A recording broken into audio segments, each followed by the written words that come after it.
Hey friends, it's Jasmine, and I hope that you all are doing well. If you're new to my channel, first of all, hi, welcome. I am a witchy content creator, and I make lots of witchy content on various different platforms.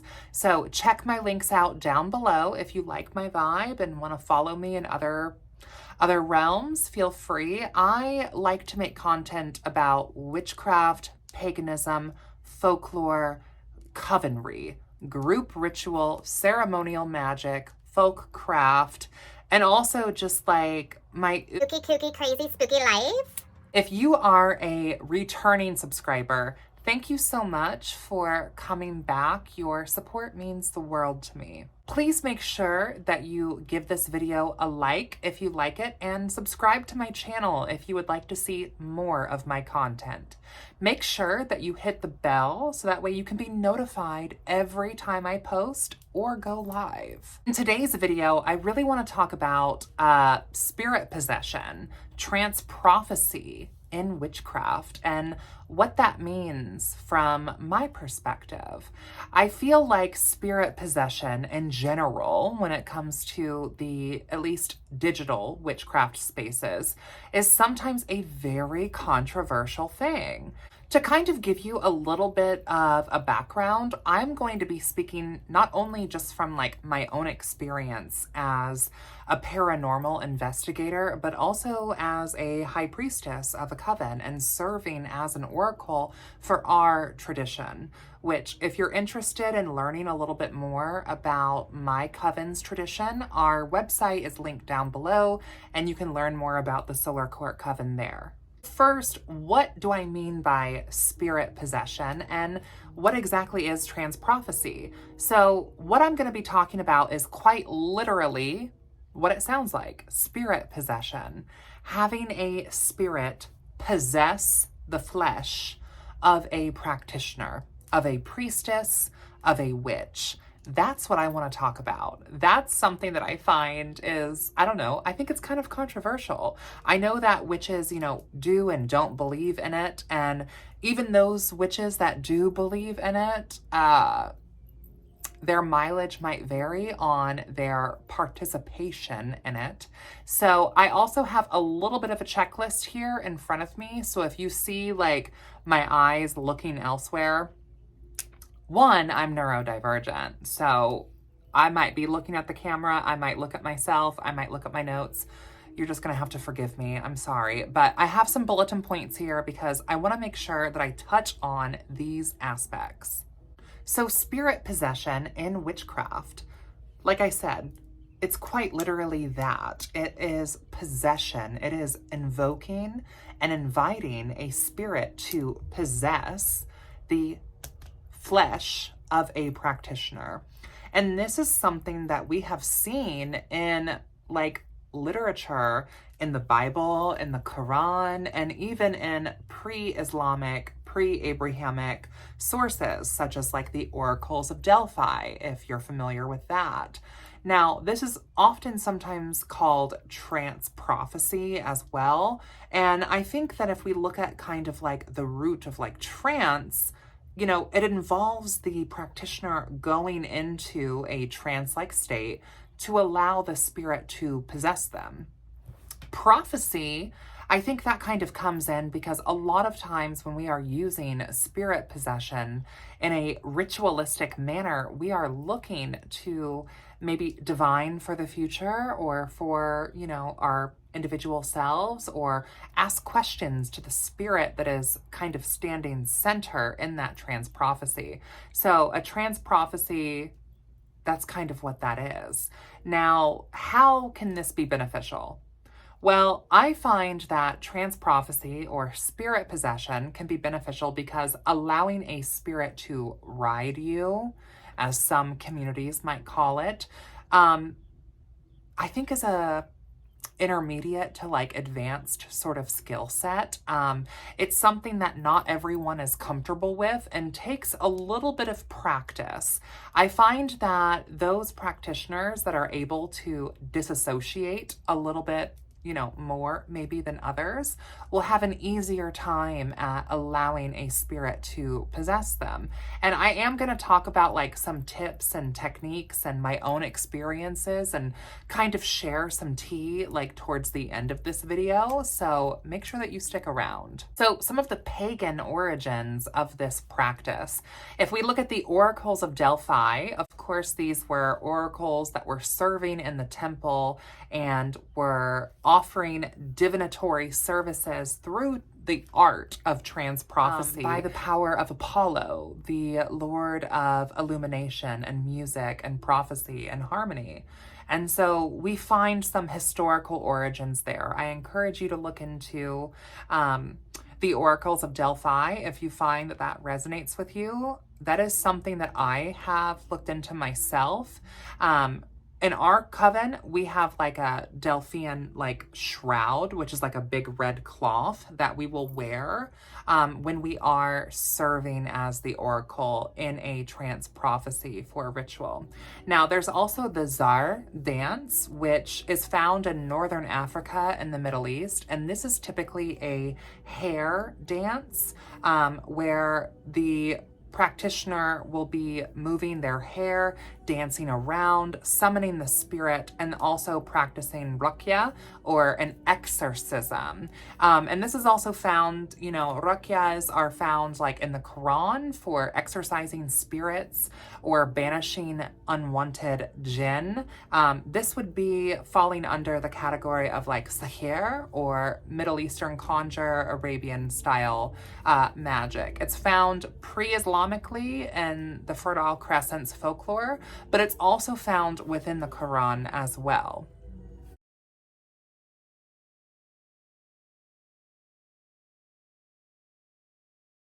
Many of us are probably familiar with like the Pentecostal speaking in tongues, right? Like dancing with snakes and speaking in tongues. And even some churches might have the Holy Spirit possess them in their right. And that is something that is a uniquely spiritual and human experience. And it's something that to many people will seem odd or strange or hard to comprehend if you have not experienced it yourself in person. Some of you might be familiar with some of my content regarding the Three Kings ritual, which is a ritual that kind of took Reddit by storm. And basically, the Three Kings ritual is a trance prophecy ritual. It involves the practitioner sitting with their feet in water and then 3 mirrors and a chair. The practitioner gets tied to the chair and their feet are placed in water. That water kind of serves as a conduit to the other world, and they're tied to the chair for everyone's safety. Then you have 3 mirrors placed in front of the practitioner, 1 directly in front and then 2 basically on the sides. You might need some chairs for that as well, but basically the goal is to gaze into maybe a candle flame or that first mirror and not break eye contact with it. And then allow spirits to possess the practitioner, to speak through the practitioner through the power of invocation, and also allow them to sort of manifest in the mirrors, in the peripherals of that practitioner. It's a very powerful ritual. I have had some really, really intense results. If you've been following my channel for a while, or if you're new, I would recommend looking at my Whispers Estate content that my coven and some of our paranormal investigation team actually did, where I did a trance prophecy Three Kings ritual in the basement at one of the most haunted and oldest homes in our state of Indiana. I also did the exact same ritual with some of the coven and some paranormal investigators at the Indiana State Sanatorium. Those 2 experiences were both equally intense, but in very different ways. And I have some playlists here on my channel where you can actually watch the experience and see everyone's story that was there.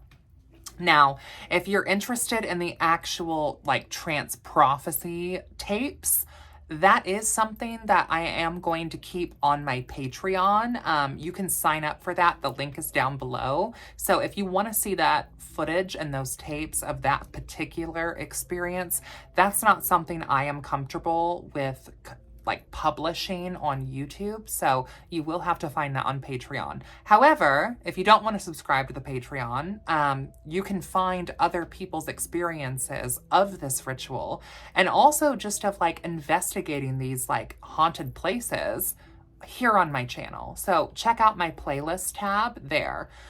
If you do subscribe to the Patreon, you will be able to access those tapes, but also all of my workshops, all of my lectures, and all of my videos go to Patreon first. So you will get early access to virtually everything that I do. So in that Three Kings ritual, the point of the ritual is to allow the malefic entities to basically possess the practitioner and sort of all circle in one place, because when the paranormal investigation team has all their equipment and they're doing their work and the coven witches are facilitating a seance, the last thing that we want is negative energy and thought forms and malefic spirits interfering with that, right? So the Three Kings ritual sort of draws all of the negativity, all of the evil spirits, all of the entities that were never human to begin with, all in one place. And that place would be the person who is actually doing the Three Kings. And that way they can possess that person and speak through that person and have their voice, and also become trapped within the flesh of that practitioner and the two mirrors. That way, when the witches are doing the seance or the witches are, you know, doing the paranormal investigation work, they are able to communicate directly with the spirits of the dead, with the beloved dead, and get a more proper read on the room. And that way their technology is not fucked with and like interfered. So I told you that I have done these rituals in some very old, very haunted places here in my state. And some of the experiences that I've had have been very intense, absolutely. And that's why I say that, you know, spirit possession, trance prophecy is definitely what I would consider to be an intermediate to advanced sort of skill for a priest or a priestess or a witch. It's something that in our tradition, mostly only second and third degree witches are really expected to be able to perform. I have quite literally experienced full on like apparitions in the mirrors in front of me. Like literally in front of me, seeing it through my peripheral. I have also seen, when I'm looking into the mirror in front of me, I have seen my own face change into that of the entity or the malefica. It's very intense. Also, because it is sort of trance-based, you will be kind of going in and out of consciousness. And that involves a little bit of surrendering and releasing your control, which can be quite difficult as well, especially if you are in a state of fear, because you naturally will sort of like put walls up around you. And that is sort of counterintuitive to the Three Kings ritual. So yeah, if you want to watch those tapes, like I said, you can check them out on my Patreon. It's intense. In the Three Kings ritual, I have had, like, mind you, like, I'm tied to a chair, but I have had clothing ripped from me. I've been scratched. I've been bruised. I have had quite visceral, physical, but also spiritual and mental experiences. There have been times where I have come out of a spirit possession ritual, like the Three Kings, where I have felt almost feverish or sort of like cold chills, or I have felt sick. That happens sometimes. And so it's important to know how to sort of like circumvent that and take care of that through proper grounding and centering, making sure that there is someone who is assigned to make sure that the person doing the ritual has enough water, has some food and some protein to kind of bring them back into the midworld, bring them back into center. Now, as a traditional witch and working with the witch's devil, which I've made some content about that here on my channel as well, I have also, served as a vessel for the devil for the coven, where we have done summoning rituals for the witch's devil, and I have served as an oracle for the witch's devil for our tradition. And the way that we sort of do that is also kind of controversial. It involves disorientation through substances, and it also involves practicing the ritual skyclad. And then we also use a Delphian sort of like shroud to help facilitate that as well. It's something that is quite intense, and typically for us, we don't usually have like non-initiates there. And if we do, it's like specifically invited people to like come. Like, this is not something that we would just do open like for the public. It's a very intimate experience. And also because we do this sort of ritual skyclad, it's not something that we can do in the public, of course. My last experience with serving as a Delphian oracle for the devil for our coven was quite intense, and I'm still sort of working through it and unpacking it.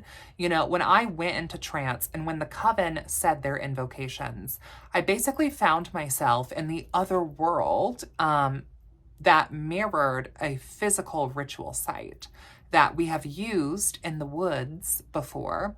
And I found myself there, and I found myself approached by a small child who was the vessel of the devil, who was basically kind of arguing and fighting with me to allow them into me in the other world. A lot of this is going to sound absurd to the non-initiated. And also, like, this involves a lot of UPG, and a lot of practitioners, I think, have a sense of like fear around like sharing their actual ecstatic ritual experiences. And if it's one thing on my channel that I want to embody more in 2023 is I want to bring the power of ecstatic ritual into the digital space, which is hard because you kind of have to be there to experience it, but I'd like to try to share more this year. Of course, without breaking the fourth power. There's going to be certain things that I can and cannot share, but I want to share more. During that actual ritual where I served as an oracle at our Esbat Sabbath, I don't remember much of what the devil said. Now, the idea is that the devil, or the spirit that you are sort of oracling for, will possess that practitioner and speak through them. So if I was to sort of give like some tips and talk about like techniques, I would say, for one, it's really important. Oh my God, my hair. I was to give some tips or techniques for serving as an oracle for like a group-based ritual. What I would say is you need to really trust in the people that you are doing this with. And you need to be able to disassociate and detach from your physical form. If you are not already experienced with witch flight, I maybe wouldn't try this. While you are in that trance, you need to allow the spirit to speak through you. So part of you will still be in your physical vessel, and part of you will be in the other world, and part of the spirit will be in your physical vessel, and part of that spirit or that deity will be in the other world. And you can absolutely interact with that in the other world while you are serving in the midworld, if that makes sense. And this is where I say, like, Some of this is fourth power, and some of this is like the ecstasy of ritual, that unless you're there, even if I try to put it into words, I'm not sure how many people will really be able to understand the magic and the ritual that I'm describing, because it's not that I'm trying to gatekeep it from you necessarily. I mean, some of it is closed practice in our coven, but a lot of it is experience-based, where there are no words for it. When those words and those messages come into your mind, you will convey those to the people that you are giving the message to. Now, the way that we do this is we typically have a oracular sort of like chair where the priestess or the witch will sit, and then they will have a shroud that kind of helps them with their sort of like trance. And then people come up and grab the oracle's hand. And when the oracle releases their hand from the other one, it kind of like signifies that like your message is done. Now, this can be very intense. You can get really wild sort of like messages, but it also can be very prophetic. And if you're going into it with specific questions, you are able, the belief is that you are able to speak with that entity directly, and get advice and wisdom and power and messages in regards to like the future. I feel like I've rambled a lot in this video, so I'm sorry, but if you're interested in hearing more of my hot takes and advice and experiences when it comes to spirit possession and witchcraft, please let me know. Comment it down below, give me some suggestions. I'm always open to that. And yeah, I think this is going to be the end of this video. So until next time, blessed be, and I will see you in hell.